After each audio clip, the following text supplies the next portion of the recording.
How y'all doing? Tonight I'm gonna do a quick meal. It's just one of those meals where you have to go in your freezer and look for see what you got, laying around in there. It's gonna be kind of like a pantry raid, freezer raid type deal. What I'm gonna make is gonna be some meatballs and brown gravy over mashed potatoes, and I think it's gonna turn out pretty good. I'm just taking a kind of a Swedish meatball recipe I had, just tweaking it a little bit, taking some things away and stuff like that. And what I'm going to end up with, like I said, is some meatballs and brown gravy, and I'm going to serve that over some mashed potatoes. So I'm going to start out here tonight. I've got me a pan on the heat here, just a frying pan on medium-high heat. I'm going to add about 6 tablespoons of butter. I'm just going to let this butter melt down here first. Okay, now that I got this butter melted, I've had a little frozen Meatballs, which is onions, celery, and carrots, just in a bag here. This is probably about, let's see, what's this, a 12-ounce bag. So I add about maybe half of this. 6 ounces of that to it. Try to give it a little body, get a little vegetables in there. Promote some health food with this. So I'm going to let that settle down there just for a minute, let that thaw out, and cook down just for a minute. Okay, now I've let these vegetables cook here for a minute. I'm going to go ahead and add in, we got a third cup of flour. We're going to make kind of a roux. So we'll cook this flour. Once it's cooked about 2 to 3 minutes. Stir it all in.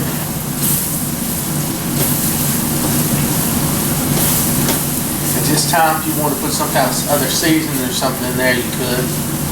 Can't think of anything right now I want to put in there, so I'm just going to let them cook off of those vegetables.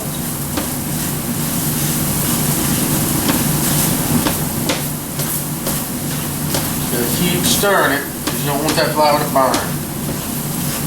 And I can't use my little robo stir because I got all these vegetables in there.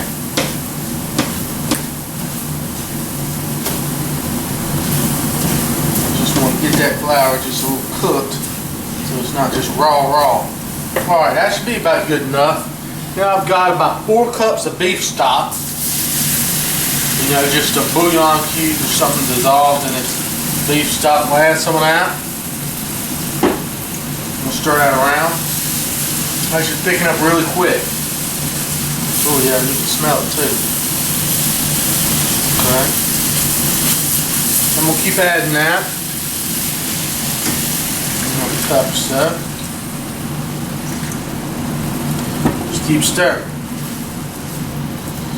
And we'll keep adding and stirring until I get that 4 cups of beef stock dissolved into this roux and vegetable mixture.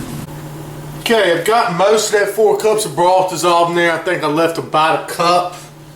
I'll add that later if it gets too thick or something, but I wanted to add a little bit of half and half here, so I happen to have this in the fridge. I add a little bit of that. It's probably about, I don't know, 1/4 of a cup. Just add a little creaminess to it. Also going to add some Slappy Mama. Just going to shake some in there because that's what I like, that Cajun taste. Alright, and we're still here on about a medium-high heat. I'm going to cut that back to about a little below medium. And then I'm going to add these frozen meatballs. Like I said, I've got some frozen meatballs that were left over from something. I don't know what we had, party or something. Probably, let's see what we got here. It's like a 2-pound bag, so maybe it's about a pound of them left. Not too many.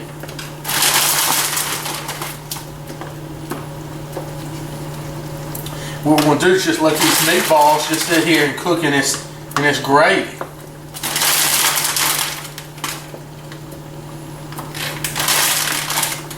Alright, that's about it. So I'm going to go ahead and let these meatballs sit here and simmer in this gravy on this medium-low heat.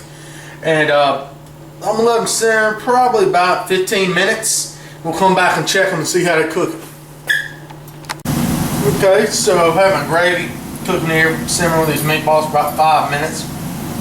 Go ahead and add a little bit more of the stock because it's looking like it's getting a little bit thick for its time here. I have about a 1/2 cup more of that stock. I found a 1/2 onion I just cut up and put in this little saucepan. I'm going to saute it for a minute. As soon as it gets a little bit caramelized, I'm going to pour it on in here. But I just found it in my refrigerator after I had started mixing up the vegetables and stuff. So I'm going to go ahead and saute that onion for a few minutes and pour it in here too.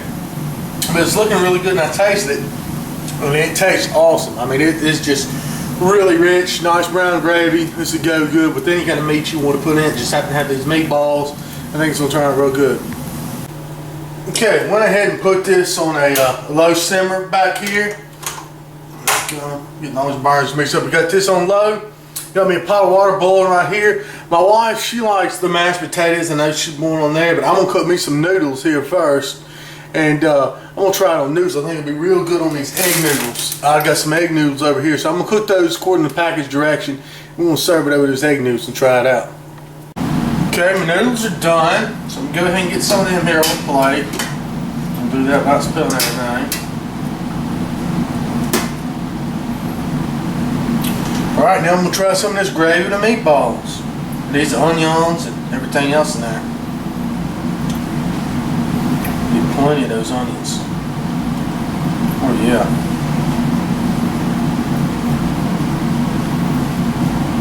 This looks good. Get some of that big piece of onion there. Looks real good to me. I'm sure it tastes just as good. I'm going to go ahead and get the taster real quick before I don't burn myself.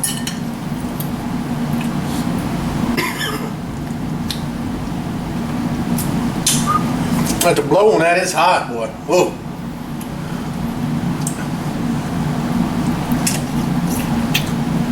Oh yeah.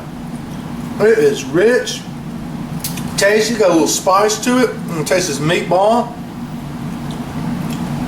Ooh. That's hot, but that meatball is tender. It's a great gravy. I'll tell you what, had anything left over after tonight, I'll save it and I pour it over some Swiss steak or something. This is an awesome little recipe though. Turned out really good. It was just something, stuff you have laying around the house, really quick, really cheap to make. I do suggest you try it.